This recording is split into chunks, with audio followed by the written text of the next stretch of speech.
Niaje wadau na wadaudettes. Sijai waita hivyo but anyway. Karibuni sana my dearest conversationalists to episode 3 ya creative space yetu. It's a creative safe space. Yeah, Kenyan Design Conversations. So your main conversationalist here, host wenu, product designer as well, Chendarita Chantel. And we both know what brought us here. Dilemma zetu na ni masaa za kuzisolve, right? So you know how we do it, tunaleta designers, and not just any designers but wazito wa industry, the architects wa dreams. And leo we are graced to be having the one and only amazing spectacular, wait for it, ngoja. By the way, this guy has been a creative designer for more than 5 years. He started as a graphic designer and later transitioned to UI design. Lakini I do not want to steal your thunder, so tafadhali introduce venye unafaa kuwa introduced. Ushani introduce. Nilikuwa niongee. Okay. Hey! Yes, thank you. This is my first podcast in the pod yangu ya kwanza. So it's an exclusive episode 3, exclusive first podcast ever. Yeah, my name is Michael Kitticai. Sijai kuwa introduced hivyo in my life. So wow, I'm flattered. I'm glad to be on this podcast. This is, I think, sijui kama kuna any other UX ama design podcast I haven't heard, so this is a dope thing. Actually ziko Ebu ni plug. No, in Kenya. kuna one person amemention anataka kuanzisha, so nimemshow akianzisha ni show nitaambia wasi. And then there's someone else who he had started his but alienda break kidogo, anataka kuirevive around December, so ziko. Okay, imagine sijaisikia. Plug me. I will. Ngoja, umemaliza introduction yako? Oh yeah, Michael? nimemaliza nikajipe drum. Are you for real? Sindo ama Ai, mbona unakuwa modest?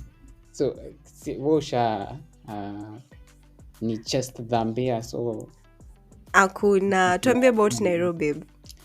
Okay, all right. Hey, you did your homework. I did. Hey, interesting. So Nairobi, hey, hata sikuwa nadhani tutaongelea.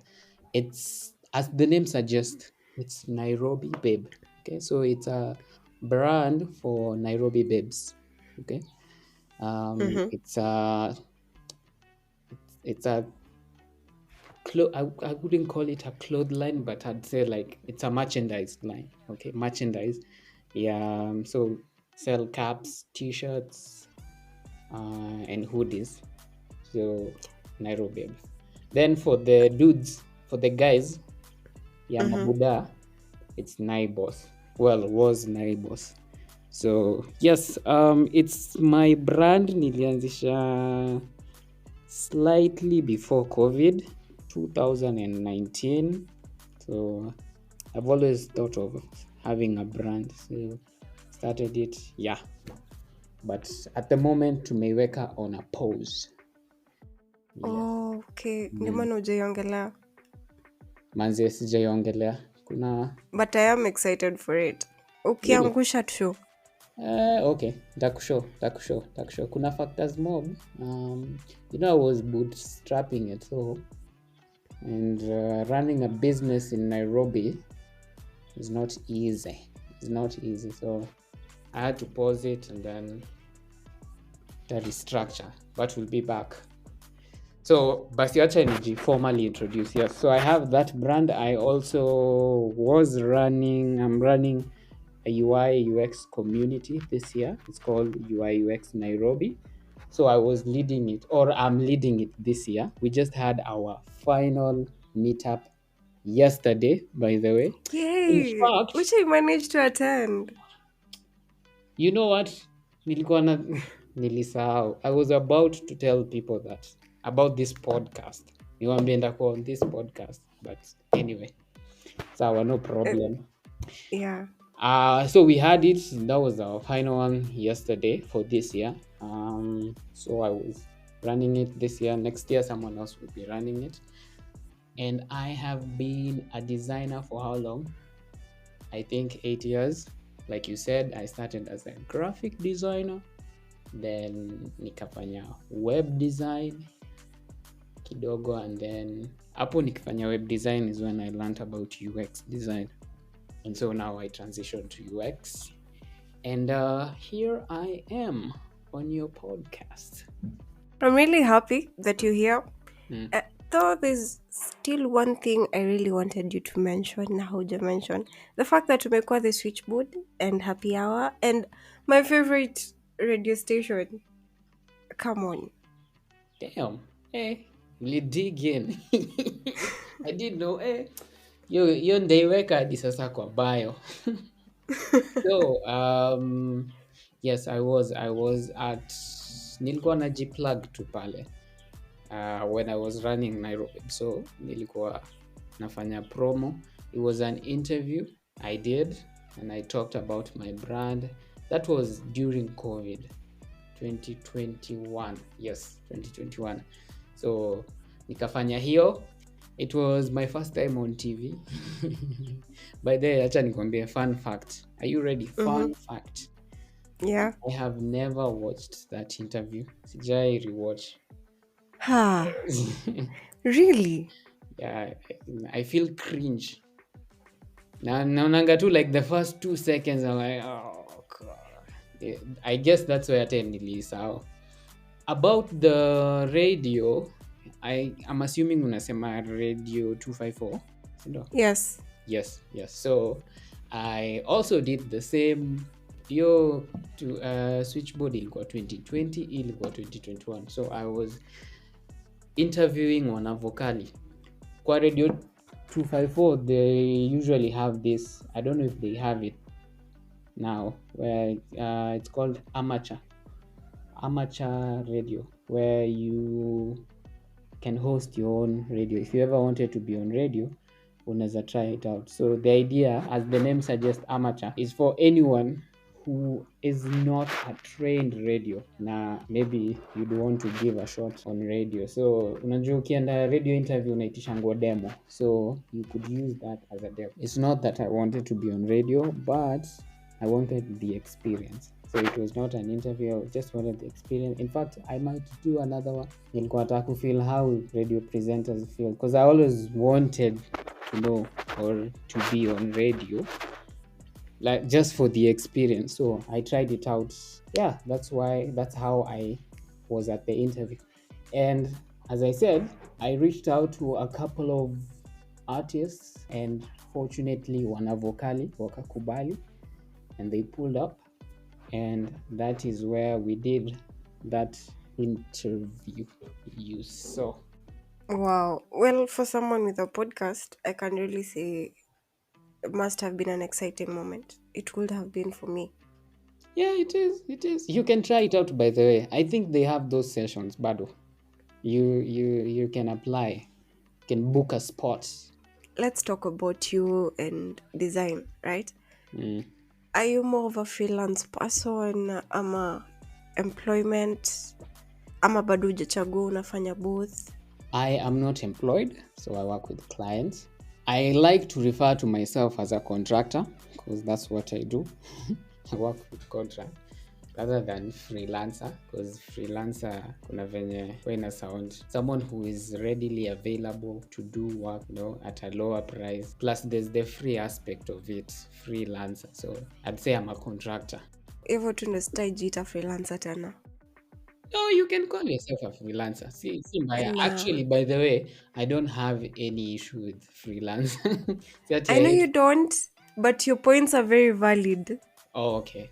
All right. Now, consultant?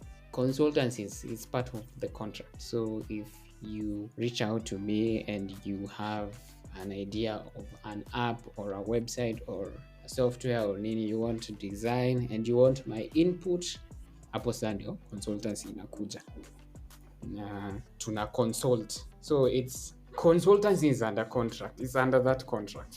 Your contract, a contract could be a consultancy contract. I get so, but when I'm working, it's more of the design. I get. So let me give you an example. Acha nikupe. If you go to a doctor, yes, unaumwa na kichwa, ama unaumwa na ujui ni ama tuseme si kichwa, you just feeling sick, una feel tu naona you don't know, na last week ulikuwa poa na umekuwa ukikula fiti. So ukienda kwa doctor, kwa doki muulize, mwambie shida zako nini nini nini, anaweza kupe suggestion. They might give you suggestion, do this, do that, or do a couple of tests nini nini, all that before akutibu, right? Yeah. That one is called consultancy. Some hospitals, they even charge consultancy fee. You get? Yes. So, and then akikutibu sasa ndio, now you're charged for the actual treatment. Kuna hiyo treatment payment. So now on the UX, if you come and we talk about your product, how you can implement it, tufanye user flow, user journey, nini, that's consultancy.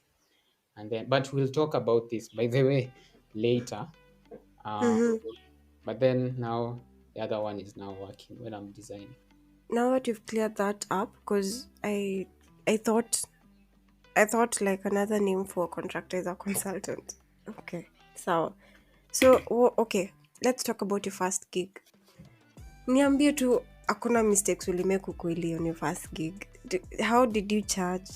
Did you undercharge? First UX gig. Did I make any mistake in terms of charging? I don't think so. I don't, not really. Okay, let me give you a little bit of context. Hakuna contract zilikuwa signed, so acha niite freelance. The first time I did a freelance gig, niliambiwa like there's this cousin of mine who is a developer, front end.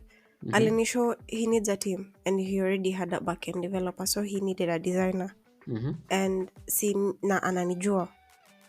So me like nililetewa na nikaambiwa, okay, so they're only giving us this amount of money, and for you this is your cut, take it or leave it. It's my first gig, mi nilichukua, but coming to think about it right now, I feel like I wouldn't have taken it. See, and then there's also, I have done like gigs for as little as 1,500 Kenyan shillings. Okay. These are kind of mistakes we make. I am just wondering, au kupitia mchujo? Wait, hizo gig zako zilikuwa za UX ama zilikuwa za za UX? So by the time I was now doing quote unquote freelancing, naingia from employment. Oh, I didn't tell you guys, when I was doing graphic design I was employed, and web design nikianza UX mara za kwanza I was employed until 2021. Zile time doing my first UX design, I had done a couple of other contractual design work, so nilikuwa na experience. Haikuwa like sikushtukia, so I had done, before that I did web design, I was doing graphic design, so nilikuanga na hizo experience. That said, hata mimi when I was doing graphic design, I've been paid at hiyo 500 bob, like to make a poster, I think to design a logo. The first logo nilipisha 3k, that was in 20, I think 17, 16, yeah, I think around that time. First website I did nilicharge 25k. But there I made a killing out of that, yani niliona nimemake dough.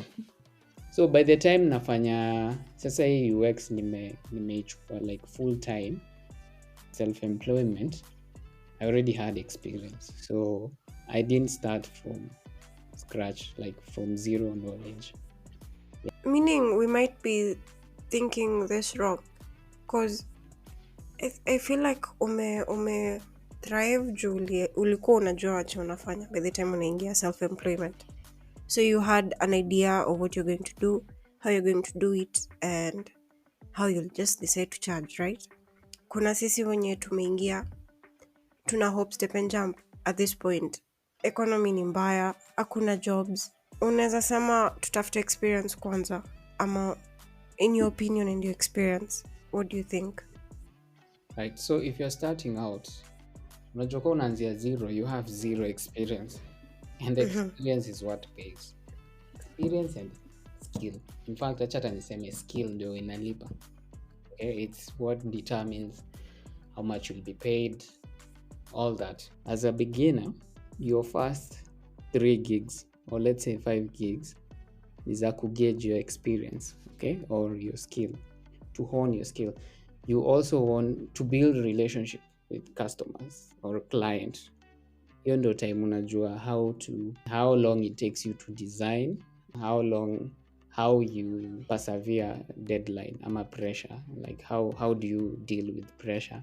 Those initial gigs si za pricing, they're not for making a killing. I'd rather put skill first. Nataka learn from myself and how I deal with clients than prioritize charging. That said, I'm not saying that you do for free or you underprice or nini. So you should give a moderate or fairly affordable, let's say a fair pricing.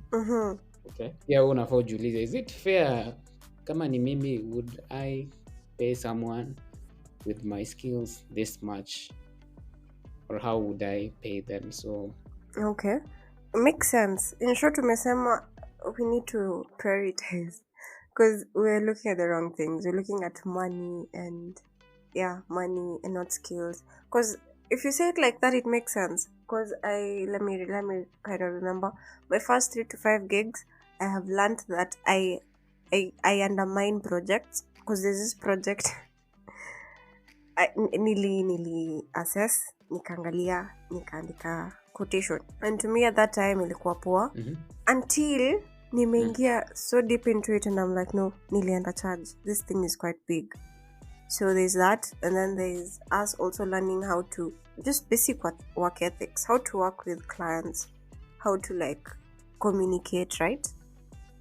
Let's talk about the undercharging and undermining. How do you assess projects and decide, you know what, this is a very huge project? Like, how do you decide on rating a project? Rating depends sana on your skill. Again, I'm going back to the nini. How skilled you are or how good you are at design or at a project is what determines how much you will be paid. Unfortunately, experience inaitwa skill do we say trump it ina overshadow, ina overpower experience, because this is freelancing. Unlike employment, unajua employment utaenda useme me have been working for 10 years doing this, and by default they assume you're an expert ama you are skilled. But when you're working for yourself, like self-employment or contract, your job, your skill, your experience, your work, your previous work ndio ina determine how much you will be paid next, or it determines your next client rate. Okay, yeah, that's what I used to gauge the rating. For now, like mimi, I'd say in UX I am at mid-level. I'd say mid-level. Okay, I'm not pro or expert level yet, so I will charge based on how much a mid-level designer would charge in Kenya. Does that make sense? It actually does, which brings me to, okay, so you say it doesn't matter about your experience, just your skills, but how do you gauge your skills? How do you say that? Because you think you're a mid-level designer, ukunja sit nokona kamzito wa design. You see, like we have seen you do Figma prototypes, very good Figma prototypes. In fact, they mimic a mobile app ni kama imekuwa developed. To us, wewe ni senior designer. So how do you yourself gauge and say, you know what, this is my skill level and I will charge like this? Damn, thanks. Ukiniona nimefunga macho the monkey emoji, unajua ile yenye kamefunga macho. Thanks. You have to understand, I started as a graphic designer. So I had the basic design. Nilikuwa naelewa how to design, how, like, a lot of things. Okay, so when I transitioned to UX, I was not starting from scratch. That said, there are guys Thank you, by the way, if you think I'm an expert. Thank you. I personally don't think nimefika hapo expert level. And si ati niko humble, but sometimes when I open Twitter and I see what guys are doing uko abroad or dribble, like I'm wowed. There are guys who are so good, yani, like they are ours wenye wana design like there's a company called, what is it called? Ah, nimesahau. It's a note taking app. Unaandika notes. Nimesahau, but their design is perfect. Yani design, the animation they do, the motion, the nini. Hey, these guys are good at design. There's also another guy called Jordan, I think Singer on Twitter or X. Design zake ni kali yani. So for me, when I see such people, I'm like, bado hata sijafika. So if I am to be on their team, I'd actually be like a junior mid-ish level hapo hivi. So yeah, that's nini, that's how I determine. But here's the thing, nilikuwa nasema ile, I don't know if I'm repeating myself. I think I'm repeating myself, but just to reiterate, when you're working for yourself, or when you're self-employed, or when you're working on contract, your skill, your previous work is what determines your pay or your how your value. Unlike when you're employed, let's say you're employed at a company, design company, and you've worked for like 10 years. Ukienda kuwa employed to another design company, you will tell them, hey, mimi I've been doing design for 10 years, so I'm probably a pro, and they will believe. But when you're contracting, when you're working on individual contract, that doesn't matter. It really doesn't matter how many years you've been working. It's what have you worked on, can we see it, and that's what now determines how you'll be paid.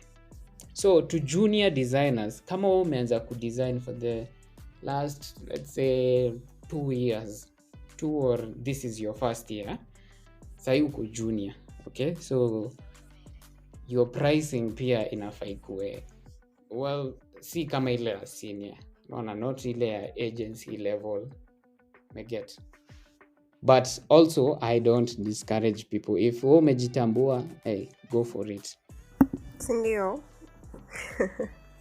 Okay, that makes sense. It makes sense because if you are to like compare yourself to other designers and you feel like if I were to be in their team, hata ningekuwa intern, unaona, then it makes sense of how I can do it as a skill. But like now, how do you determine? Okay, let's just do negotiating. How do you say, you know what guys, mi nawalipisha 200k for these 3 screens, and that's that. How do you decide, okay, this is what I'm going to tell them, and you need to negotiate without effing it up, because unajua unaweza overestimate and then lose job, ama underestimate and then they take advantage of you. Because I've been actually listening to another podcast where the same podcasters like wanasema they did a mistake, to which walifanya mistake ya ku undercharge. So walipigiwa wakaambiwa there's this job, what's your price, and then they named it and the guys are like sawa. So wanasema if they say sawa in the first instance, wanakunyoa, chanseme hivyo. So how do you like negotiate and decide, you know what, ni hivi na I won't budge and I know you guys mnaweza fika bei? Alright, so okay, unikumbushe swali kama sitakuwa nimeikumbuka hizo swali zote. I think umeuliza maswali kadhaa. So first, before you even know how you will charge, how much you will charge, let's look at how people charge. Okay, so there are 3 types of pricing. There's one, hourly rate. Yes. Sawa. Hourly rate is unaambia msee mimi it will take me let's say 8 hours to do this task.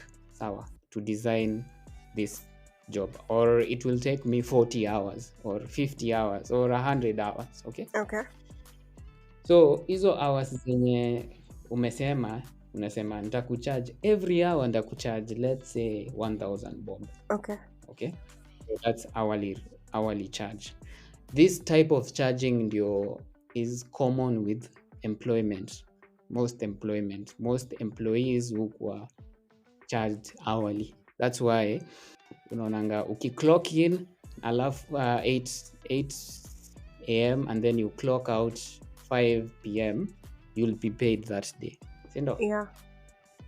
And then the day you don't clock in, the day you don't show up to work, hiyo siku huwa inakatwa, sindo? Either inakatwa kwa mshahara ama inakatwa kwa leave.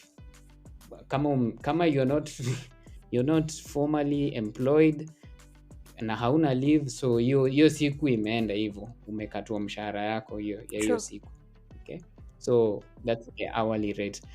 And kuna pros and cons to that, because so for instance unaweza hata show up kwa job na usifanye kitu yoyote and you'll still be paid. So that's the cons of the hourly rate. Okay, pro is that you are paid per your time, and time is money.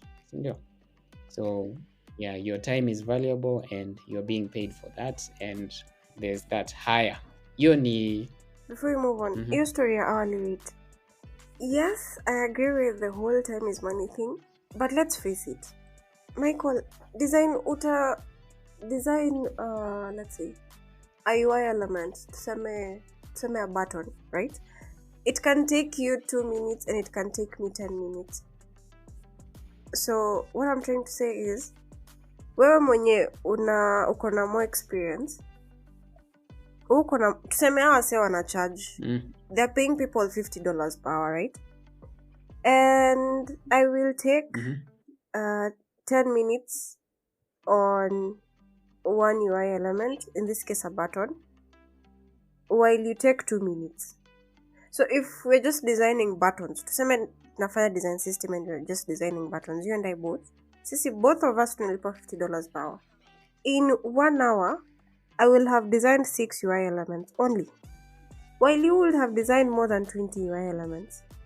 You see why I'm against hourly rates? Kidogo in undermine value yako. That's a good point. Actually, I was to come to that. Nilikuwa na state the types of pricing strategies watu wako nayo, and then pros and cons, and then to determine which one is best. So I'm coming to that. So hold that thought. So one is hourly rate. There's money you're paid, the amount of time you spend on the project. The second one ni fixed rate. So client anakujia anakuambia mi nataka uni design a website or app, how much will you charge me? Unamwambia unataka inakaa gani? Nataka yenye ina hii function, maybe ni e-commerce, msi anaweza buy, anaweza sell, na iko integrated na M-Pesa, yani hizo features tu anakuambia, kupe overview. So unamwambia okay fine, hiyo ndakucharge this amount. Let's say I'll charge you 200k or 100k or 300k, whatever. So that's a fixed price. Okay, so that's number 2. Number 3 now is my favorite. Can you guess number 3? The third one. I don't think I can. You can't? Okay, so let me help you. So the third one is output based charging. Output. Yes, so that means I will charge you, or you will only pay for what I have done. Okay, so for instance, if I'm designing an app and we have 100 screens, you will pay for 100 screens. So I will charge you per screen. Yes. You get? So if it is 3 screens, you'll pay me 3 screens. If the project is 20 screens, 50, 100, you'll pay me that much. Mm-hmm. Okay. Right. So now let's go back now to the pros and cons of each. Nilikuwa nime highlight kidogo ya pros and cons za hourly rate, but sasa let's get into it. So first, pros ya hourly rate ni nini? One, flexibility for client in terms of budgeting. So if you tell a client it will take me 5 hours to design this, atafanya 5 hours time your hourly rate, maybe unamcharge 1000 bob, so that's 5000. That's easy. Mm-hmm. Anakulipa sawa. So the compensation is Yeah. clear. Okay. It also allows adjustments based on project complexity or scope change. Client akidecide ameamua kuchange venye anataka hiyo project yake iko, and so it requires more time or whatever, you get paid. Sawa. So based on vile anaamua, you are charging them per hour and you get paid. Also, advantage ingine nimeona, although this is now on the client's end, they can track your, I don't know if you work remotely, kuna kampuni where they track your Working hours. work Yeah. on your computer. So you have to, they track your mouse movement, your trackpad, hivyo nini. If you're working on freelancing sites like Upwork, wako na pia hiyo tracker ya hourly rate where it tracks when you're working. That's an advantage to the client, but to the designer it's a bit intrusive, as in haibambi. And then of course now the other pro is that there's a potential to earning high. If something mlisema itakutake 3 hours and it ends up taking you 3 days, you charge them those amount of hours you've spent. Okay, now let's look at the cons. So what are the cons? So clients may be concerned about the efficiency and time management. Like you mentioned, something that might take me an hour to design might take you 3 hours, and vice versa. Something that takes you maybe 30 minutes or 30 seconds to design, it might take me probably a whole day. Okay, kuna hiyo delay. Another thing is sometimes on my side, I can spend a whole day on even 2 days on one screen tu moja, because there's a way I want it, and as in I'm very detailed with minor things. So kuna kitu naweza hata spend 3-4 hours resizing text, changing colors, nini. For client hiyo kitu it makes sense, unacheki. So anazoona you are wasting their time or you're wasting their money. Incentive longer work hours rather than efficiency. So what that means is that people sometimes when they are tracked per hour, they tend to, or you might be tempted to exaggerate the time. Unaona? So unaweza fanya kitu yenye na kutake 1 day, unaweza sema we'll do it for 2 weeks or for 40 hours or 50 hours or all that. So that's another con about it. And also inaweza lead to dispute. Unaona? So because there's no accurate way of charging per hour. Unajua hivyo? Because what does that mean? Inamaanisha you are charging on the time you spend on a screen designing. Do you also charge the time you spent on looking for inspiration? Let's say you're employed. Do you charge for the time you're commuting? Do you charge for the meetings you have? Unacheki. So it's a bit murky. Ko hivi, ko ish. However, kuna advantage yake. Me personally, I use hourly rate when I'm consulting. So let's say a client approach and they want we work on their project. So before we start working, we do the consultancy, as I had told you, and brainstorming. So all the brainstorming sessions, hiyo yenye tunafanya like user journey, tuna define the persona, maybe we do research, we call users or we visit them. Hizo time I charge them. Okay, I charge per hour. Nakwambia this is my hourly rate, and we're going to have all the meetings we're going to have. I'm going to charge you per this amount. It's an advantage and it's a disadvantage. So if you're charging a client per hours, unafaa ujue fairly from your heart, if I'm designing this thing, itani take how long, and nikiambia client this long, ata complain. Did that answer you? Yeah, I did. It did. Okay. So, but don't be afraid to say it will take me 10 hours to design, let's say, one screen. Unaona, if that's how much it will take you, because one screen, let's say, for example, inaweza kuwa iko na animations, iko na overlays, iko na components, it has a lot, it's compact than what people see. Unaona, so it might take you even 10 hours to design that one screen because of the features. If it will genuinely take you that long, so you will charge for that. Higher. Let's go now to the second one, the fixed pricing. Fixed pricing nayo kama tu ile, the pros of fixed pricing is that inape client a clear estimation of how much it will take them to complete their project. Okay, so msee akiwa amekuapproach, maybe anataka website, umwambie utamcharge let's say 50k or 100k. Yeah, so yeye anajua hii ndio do yenye nitatoa na nikitoa niko sorted. So that's another advantage. It's also simple. Haina story mob za sijui how many hours did you work on this, did you really work all this long, unacheki. So we bora umalize kazi on time, you will be paid. If you spend day and night and you don't enjoy your weekends, or you don't go out on weekends or holiday, that's your problem. And also pia it's profitable because you are able to budget pia. Unaona, ukiambia msee eat and take let's say 200k, you already know how much will be paid up front, and unaona, you have an idea.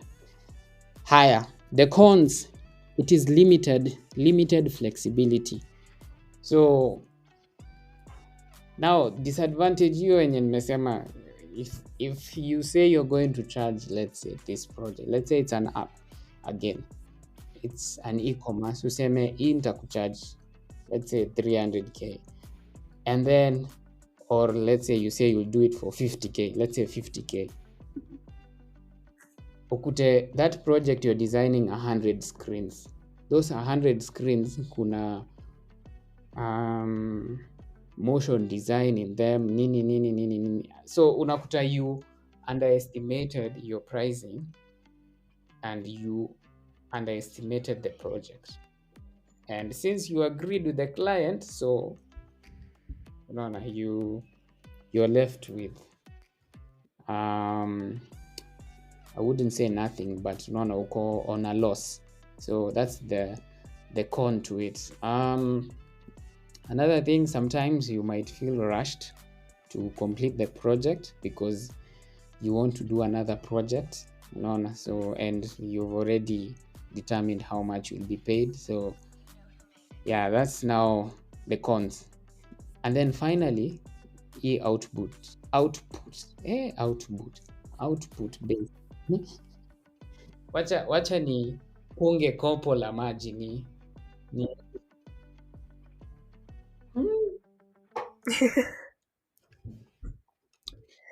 I've not spoken this Please much do. in a long time. Higher. So okay, I was at output, and to remind our dear listeners, is you're charging clients based on the work that you're delivering. So if you work on one screen, utalipo yodo. If you work on 50 screens, utalipo yodo. If you work on 100, utalipo yodo. Yeah, 100 screens. So this is my favorite because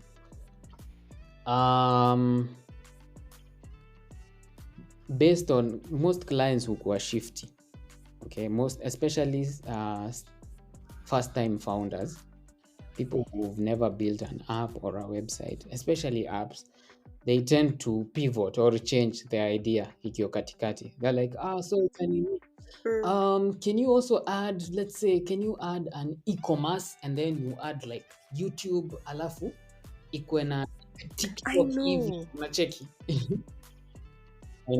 Yo, na nyinyi mlikuwa ume-agree on a simple app, like it was just, let's say, e-commerce nivo to you buy and your story inaisha. And this has happened a lot. It always happens, by the way. guarantee it will happen. So they'll have ideas, especially if umefanya prototype fiti. There's that excitement that most clients get, and they assume that this is the final product, and so they start adjusting it, na wana pivot, wana add features before it is even built, and which is actually a dangerous thing. So anyway, client akianza hizo stories za can you add this, can you add that, can you add AI, can you add sijui what nini, on your side you're guaranteed you will be paid. Unaget? So if ulikuwa una estimate itakuwa like let's say 70 screens na amepivot akapivot ikafika 200 screens, you'll be paid those much. Unaona sa advantage ya that. So it's fair for you and it's also fair for a client, because also pia na wewe unaweza sema take, let's say it will cost you 50 screens or I don't know how many, and then ukidesign ikuwe ni less, ikuwe maybe 20. So unaona it's fair on their end. Yeah, wacha nipige kopo lingine la maji. Wow, that's please do. Hata nakubaia juice after this. Sasa let me ask now, do you draft contracts yourself? Because obviously kumekuwa na, like you said, mumeagree na client, this is the scope of the work, and by the time mnaengage maybe the 3rd month, you were supposed to finish this thing in 1 month. You guys are still going na features bado zinaongezeka, you see. And probably because personally nimefanya like more than 3 gigs, sijai sign contract, sijai peana contract. So unaweza ni advice nikuwe na contract yangu? Good, great. So in an ideal situation you should be the one drafting the contract, but that's not the case. Most of the time the client is the one who gives you the contract, and henceforth the name you are contracted.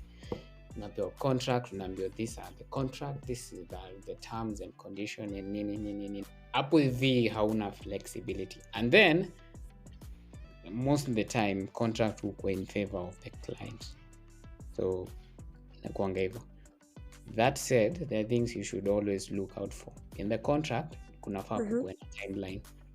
Okay, so make sure the project scope, the complexity, and the client's requirements before determining your rates ziko ready. Okay.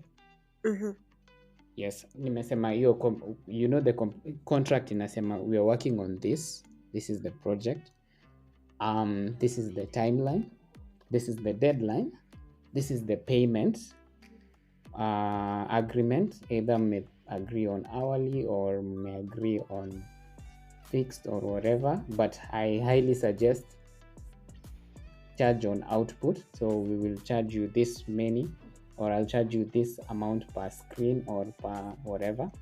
This is the deadline. Hizo ndio vitu unafaa uangalie kwa contract. Una make sure ziko ready. If they are not there, just talk to your client, mwambie niaje, can we revise this and this and this, so that ile time ameanza kupivot you have a reference point. Okay, so this is what we were working on, this is what we agreed, and I'm seeing una change. So if you're changing, are you also willing to we also revise the pricing and or the agreement? That makes sense. Makes perfect sense actually. Juu tulikuwa,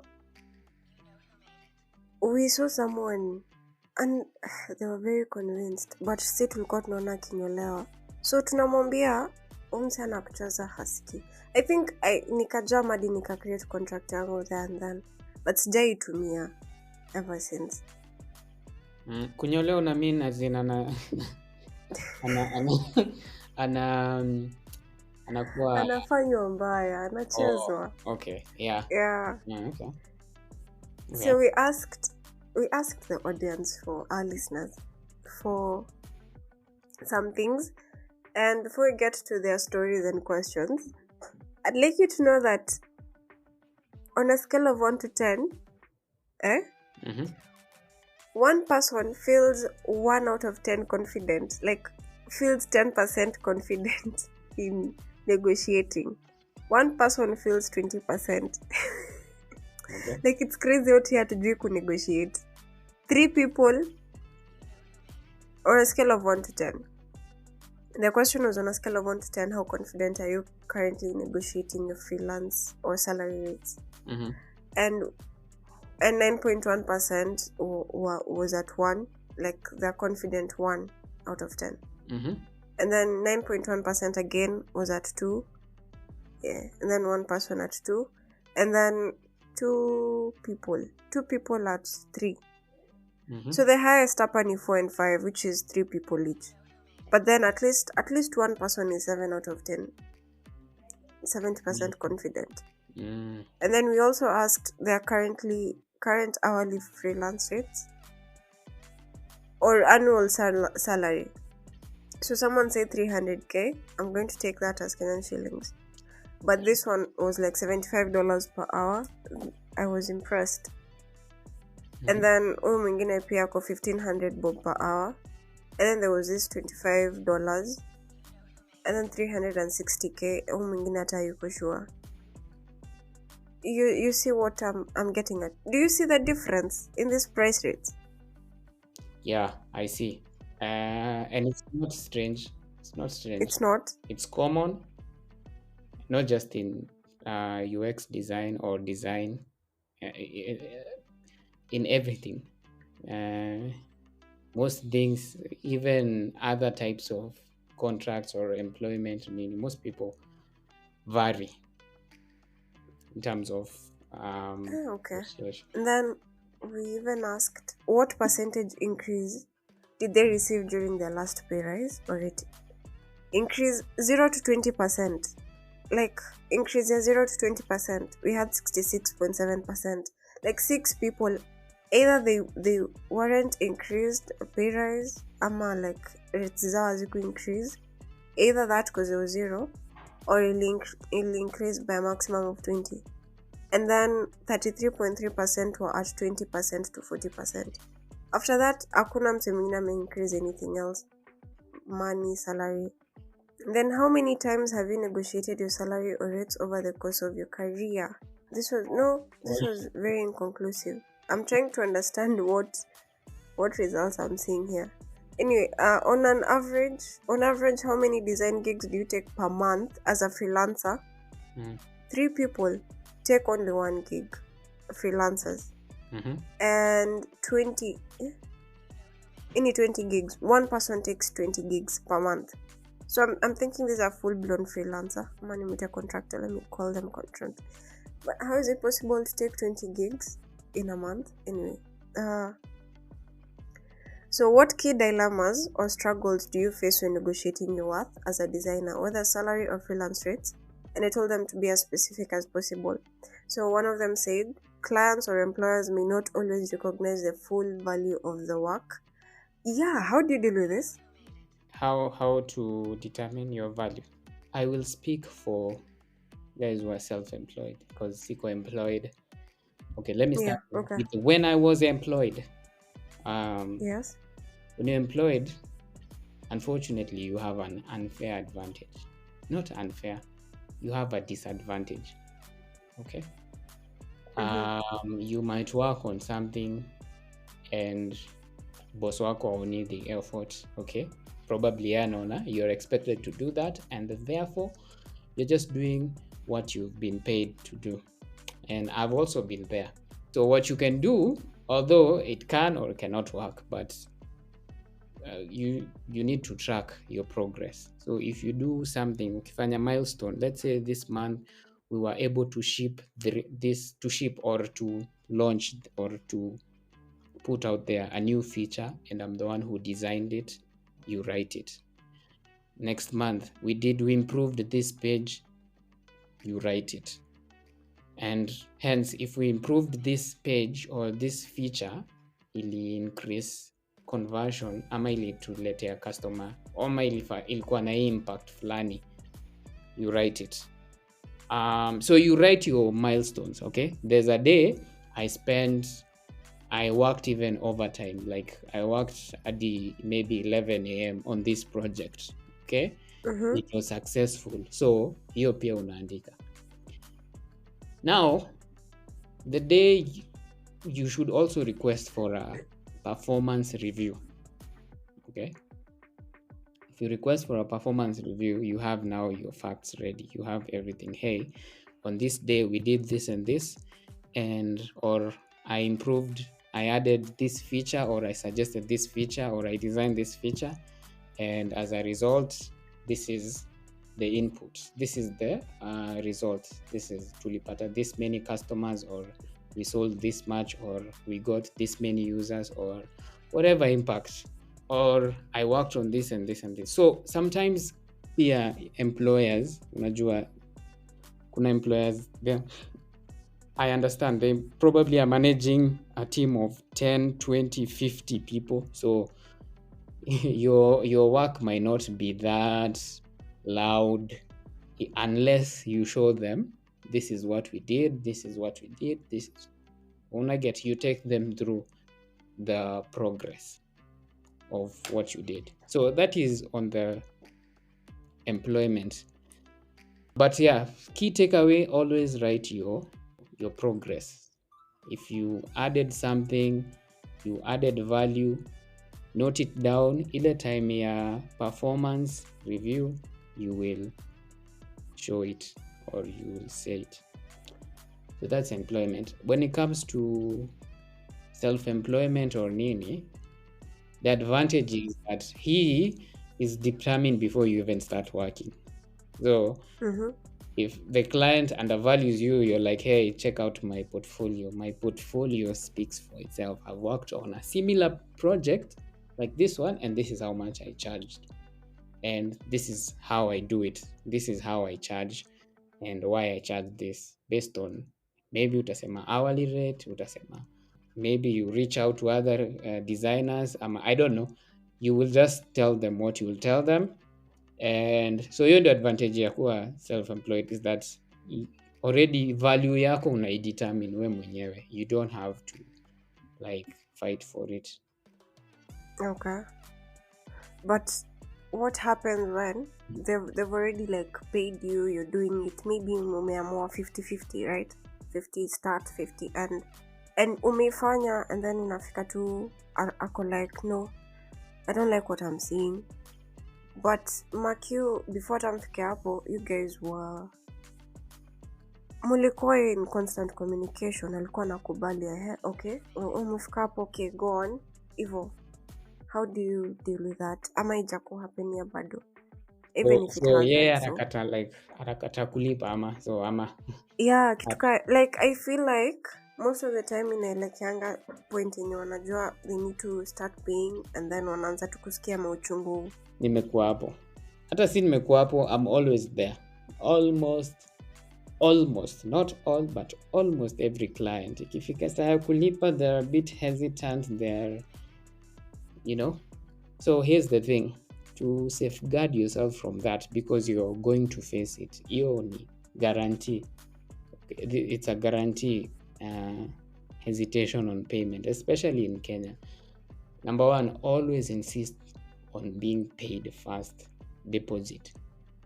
Okay, so you can ask for 50% upfront. Me personally, I ask for 75% upfront. So I ask for that and I'm paid, and then I deliver my best.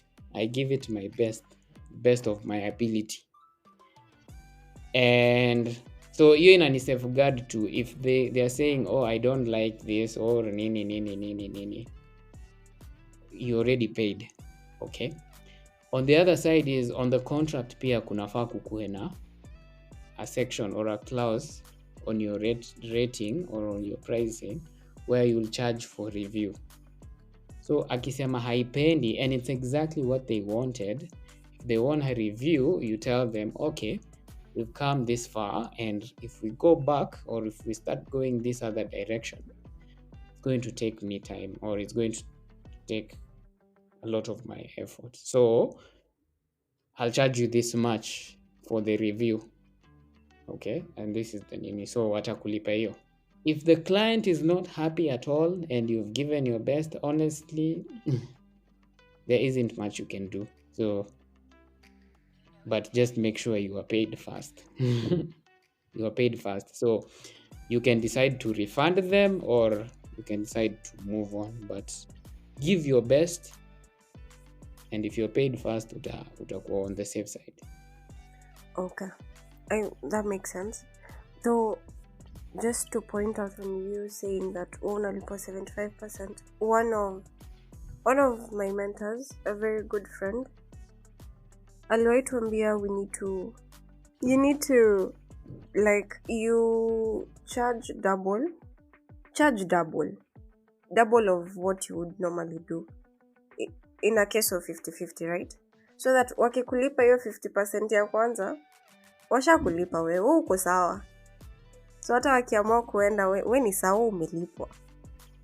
So hiyo 50 ingine inakuwa a tip. Una get shana sama? Yeah, and I get and that could work. On my side nikicharge double, hey, sidhani kanda pata another client. Michael, haya, wacha nitakuona nyuma ya tent. To give you a double figure, that is the end. But hey, that also works too. By the way, whatever works, if that works too. If anataka kucharge nini, that's actually a good suggestion. However, remember we also have contract. Kama contract na nafaa kukulipa, so there's a form, although it's not a guarantee, but kuna at least kuna accountability somewhere where they're supposed to, you've held them accountable. But kama hakukuwa contract, sasa wewe utaumia. Okay. But okay. So this other person was like, they usually end up undercharging and never know how to ask for a raise. I think tumetatua hiyo, tumesema lipisha na output, sio? Yes, that's my, sijasema ni must, but mimi that's what I do. That's what you would advise this person to do, right? By the way, how do you know you are undercharging? Simple, because it has happened to me. Nili assess, maybe we assess wrong, but I did assess, and then I said, okay, because me personally, before then, sikuwa nahesabu number of screens, nilikuwa naangalia the amount of the things I will do, like from the whole UX side. So na charge per phase, per process, right? Prototyping this much. So hapo kwa prototyping ndo shida, because you would have thought maybe hatuwezi pita 20 screens, and then you keep going and going and going. You're like, this is the 45th one, but the motivation inapotea tu. Let me give you a hack. Navigate that. Remember when I said brainstorming? Yes. So before you start any project, usiwahi estimate project, usiwahi pe client estimation ya project if you have not done the low fidelity. Oh. Okay? And if you've not done the user journey or user flow. Okay? So when you're doing the user flow, that's when you will actually know, utakuwa na idea of how many screens utakuwa nazo. Because when you're doing the user flow, si mtafanya, okay, there's the login screen and a login, and then create account or as in new user, create account or login. Aki login and a homepage. Aki sign in, aki create account, they have to add password, that's a screen. Sijui create profile, that's another screen. Blah blah blah. There's an onboarding process. Your onboarding process, it determine how many screens. Okay, so you'll need this many screens to gather this information. Okay, so when you're doing the user journey or the user flow with your client, always do it. By the way, always usianze tu job hivyo. Mwambie we have to have a one-on-one session with you, or I will have to do it myself. I'll have to do the whole user journey, but mimi I do with the client. We brainstorm together.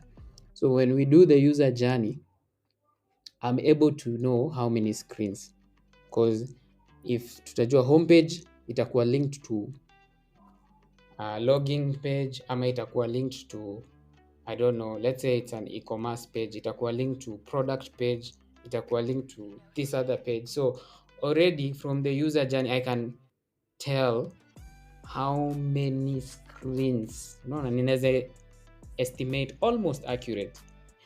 Haya, from that we'll go to low fidelity, sindo, where we design low fidelity. For my beginner or junior designers, low fidelity are sketch designs. Zile designs zenye una design, una rough sketch before you jump into Figma, before weke colors, before weke animations, before weke images.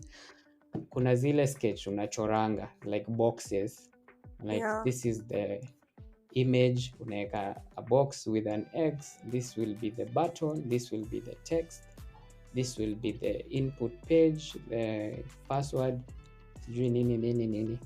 So hizo screens zenye uta design, unafaa design the whole project in low fidelity kwanza. You don't have to be detailed about it. If you know about low fidelity, it's not about design, it's just getting the idea from your head to paper, okay? Getting the structure. So from there you will know how many screens you need, because utafanya login page, utafanya home page, utafanya settings, utafanya, I don't know, menu, all those. Now from there is when now you know these are the many screens I need. From there you have a clear idea of the scope of work. Okay, not maybe not fully accurate, but at least uko na almost accurate prediction. So utaji underestimate. You won't throw yourself under the bus. Melewa. Okay.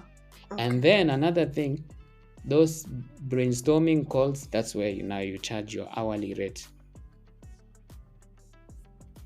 Okay, so you say I will charge you if we're going to brainstorm and about your project, your meeting, me, you're paying me, and I charge this much. You know how a lawyer, if you call a lawyer umwambie, you know they charge, you know that, for legal advice before they even if they are not representing you in court, they like, oh, you want, okay, so let's book a session tomorrow, let's do an hour session, you tell me about nini, and then they charge. Or another one, therapy. See, guys are charged per hour. You tell them, and you know, the bigger the problem, the more money. So so that's the thing. Okay, makes sense. So nimeanza have I answered you? You see how you will not underestimate yourself if you already know. There's no way that's happening again. Not after what you've told me. Thanks. Not on my watch. Not on your watch. No. So there's this person who says they struggle with FOMO. They fear of missing out on the gig. I think we all struggle with that. Hiyo ni FOMO au hiyo ni Dryspell?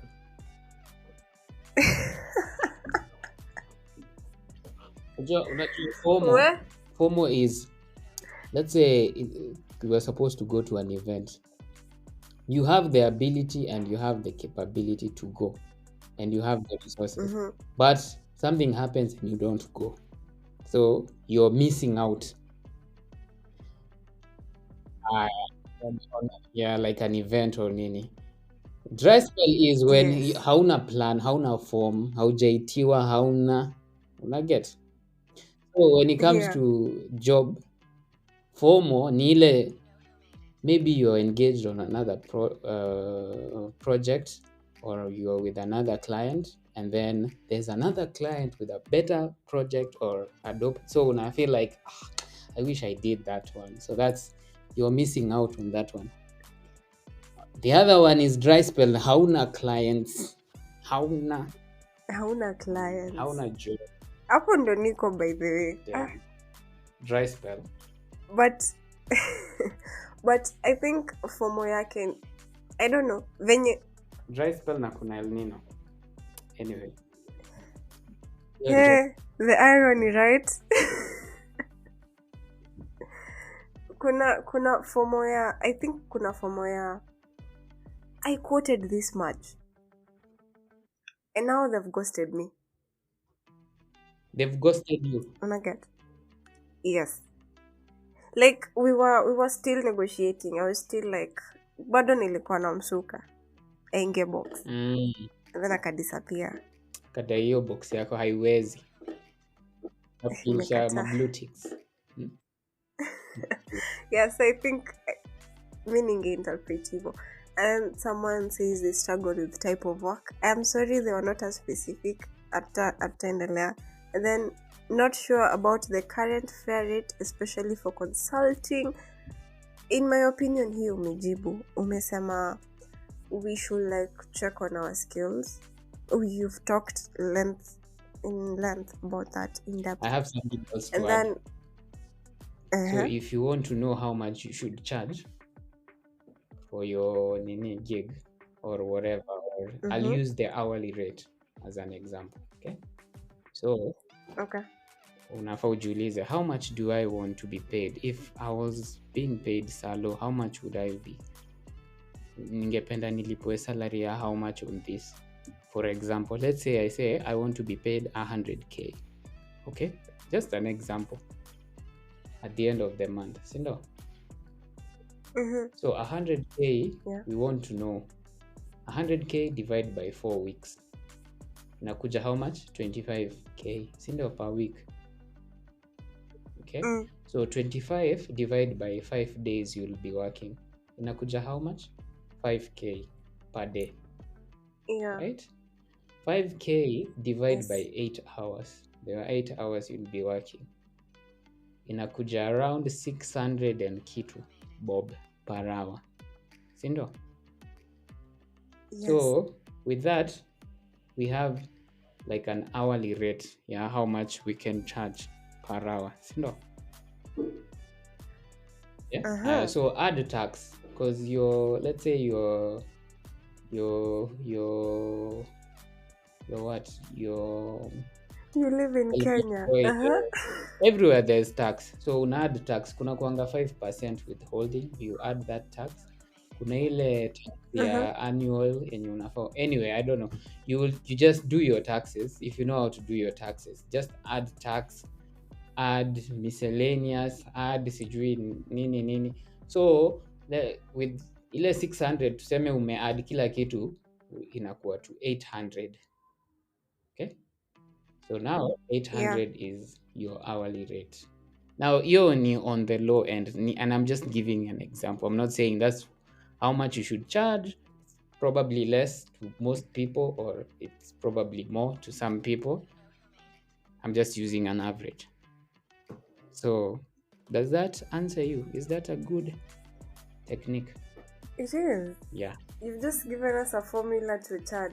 Yes. Do you know how many people have asked that question? Wananiambia tu venye hakuna formula ya kucharge, you just charge.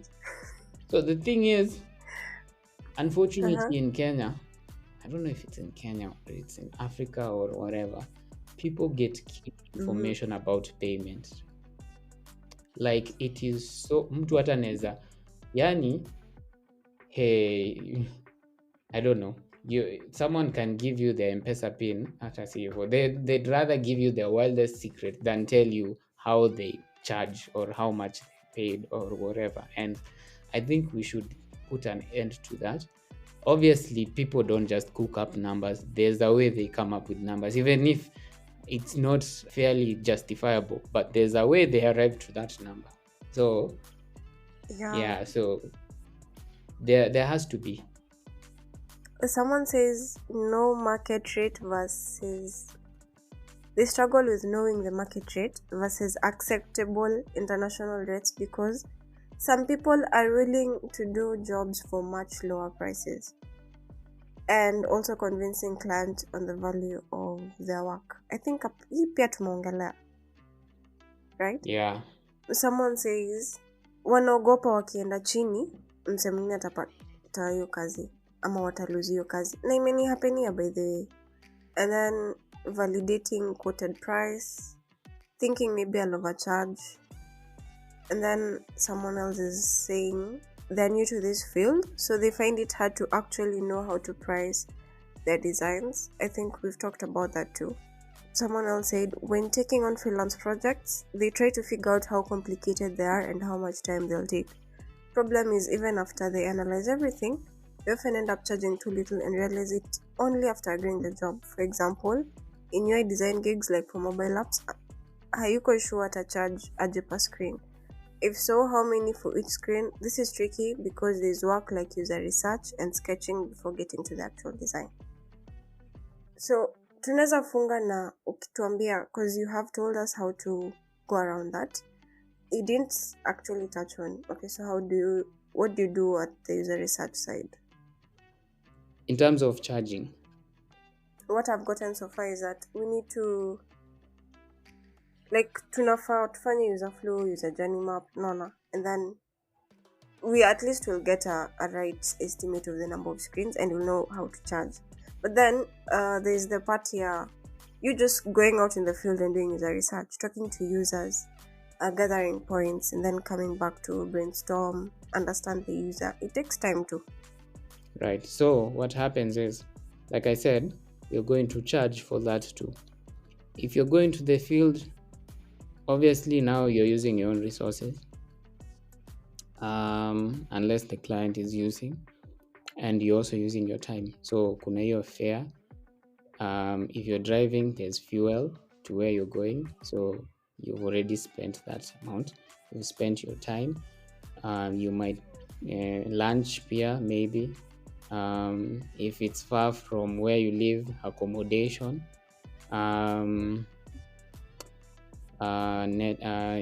calling, credit, all that, etc. If you're not even traveling, there's calls. Like this is, for example, a call. So you have to factor all in that, and you have to charge for that too. Make so you will utamwambia wende utaamua, are you going to charge them hourly? Are you going to charge them a fixed price per day? Yeah, so wende utaamua, but definitely charge. Don't do it for free because it's costing you. Yeah, I tumepata your point. Thank you so much. As we conclude, what would be your parting shots? I'm bummed. You're the only guest who would get to live without playing a game, but it's alright. Exactly. What would be your parting shot? Parting shot. Okay, so parting shot. There was a segment KTN kitambo ilikuwa inaitwa parting shot. Kitambo around 2005 2006. So I just remembered. You've triggered a memory. Anyway, your skill is what determines your career in design. Okay, so focus on honing your skill. Spend most of your time designing or learning how to design.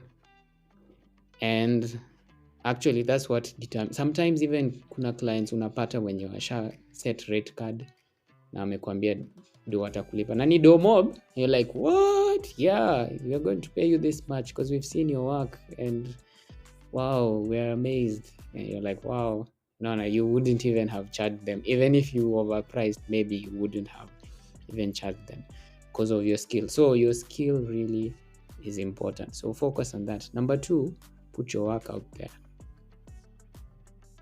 You see, I'm here because of putting my work out there.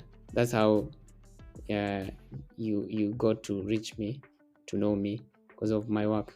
You know, I'm assuming Yes. you've gone through my LinkedIn. So Mimi, I put my work out there. What is the name? Mimi, I shamelessly plugged myself. That's what I wanted to say.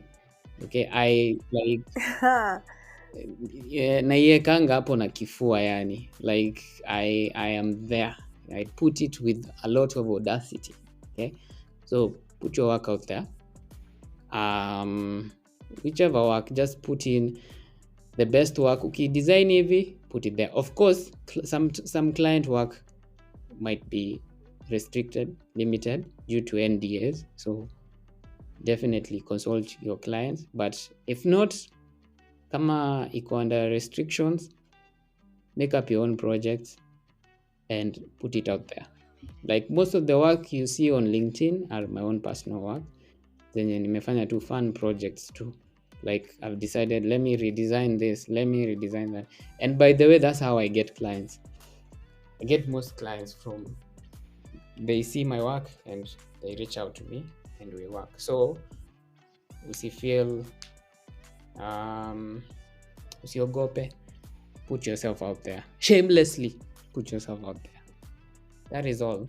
Sawa. So, do you have anyone you want to shout out? Shout out to Kitticai, Yeah. making it to this pod, for shout out to Kitticai, someone I'd recommend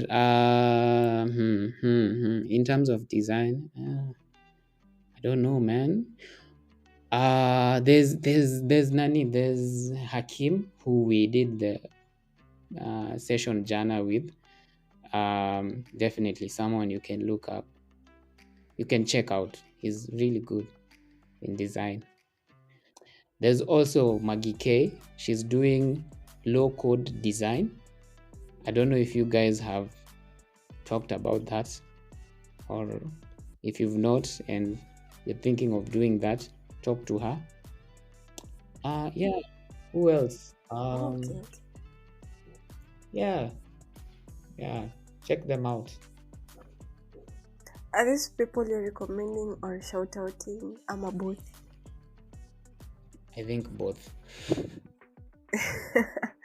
So asante sana for being here with us. Michael, you have been a very wonderful guest. Thanks. This has been Kenyan Design Conversations, and I have been your host, Generator Chantel. Tupatane episode 4. Peace out. Bye. Bye.